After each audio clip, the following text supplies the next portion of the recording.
मटियारी मुंहिंजे बाबा जी मिल्कियत मूंखे मुंहिंजा भाइर चाचा ऐं ॿिया ॾियण खां इनकारी आहिनि। मूंखे उन्हनि मां जान जो ख़तरो पिणु आहे। मखदूम ज़ाहिद अली प्रेस कॉन्फ्रेंस कंदे चयो त 2014 में बाबा गुज़ारे वियो।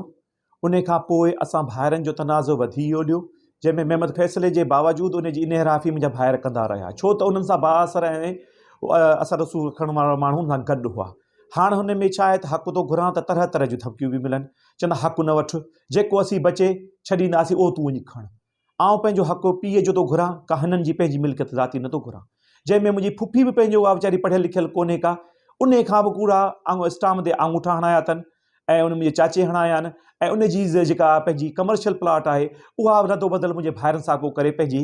प्लानिंग सां, जॾहिं में उहा चए थी मुंहिंजो को बि हुन में कोन्हे, मुंहिंजी शइ जी आउं इख़्तियार रखां, ऐं पंहिंजी मर्ज़ी ते ॾियां न ॾियां कंहिंखे, ऐं उनखे असीं नथा ॾियूं त असांखे हाणे जान सां मारण जूं धमकियूं, मुंहिंजे 5 ॾींहं पुटनि खे कुहण जूं धमकियूं। उन खां अलावा जेको आहे मुंहिंजे पुफीअ खे घर में घिड़ी धक हयां अथनि 3 ॾींहं पहिरीं,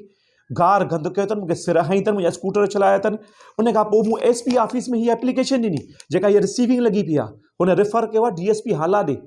DSP हाला ॾे ऐं वियो आहियां खणी, उनखे हीउ बयानु ॾिनो अथमि त ॾिसो मूंखे तहफ़ुज़ ॾिनो वञे, मुंहिंजे बचनि खे ख़तरो आहे, मूंखे ख़तरो आहे, पर मूंखे हू चवनि था तहफ़ुज़ तोखे कोन मिलंदो, तूं कोर्ट में वञ। कोर्ट में त असां मैटर हले पियो, पर ख़ुदा न ख़ास्ता सुभाणे के इन घिटीअ में मूंसां कुझु थी पवे, हू मूंखे कूड़नि केसनि में ॿधाइण जी धमकी ॾेई रहिया आहिनि, छो त पहिरीं बि प्रीवियस में हुननि पंहिंजे पुलिस खां कमदारी वठी मूं ते कूड़ा केस दाख़िल कया, हींअर बि हू असर रसूल रखनि था, मूंखे कंहिं बि कूड़े केस में विझी सघनि था। आऊं हथ ॿधी अर्ज़ु थो करियां आला इंतिज़ामिया खे, चीफ जस्टिस खे, सभिनी खे, SP मटियारी खे त मूंखे तहफ़ुज़ ॾिनो वञे, हुननि जेके केस दाख़िल कनि उनखे बेबुनियाद पर हुननि जी तफ़्तीश कई वञे, अगरि जांच में मूं ते ॾोह साबित थिए आऊं ॾोहारी, बाक़ी जेकॾहिं हू कूड़ा प्रोपेगंडा कंदा त हुननि जे ख़िलाफ़ु तव्हां एक्शन खणो। ऐं मुंहिंजे बच्चनि खे, मुंहिंजी फुफीअ खे तहफ़ुज़ ॾिनी, उहा पोड़ी आहे, हुनखे कुझु बि थियो, मुंहिंजे बच्चनि खे कुझु बि थियो या मूंखे कुझु थियो जान जो, त पोइ हूअ सॼा ज़िमेदार मुंहिंजा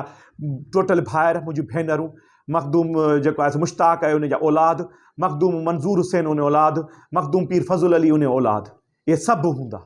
छो त इहे सभु ज़िमेदार आहिनि जेके मुंहिंजे फुफीअ खे हक़ु नथा ॾियनि, मूंखे हक़ु नथा ॾियनि,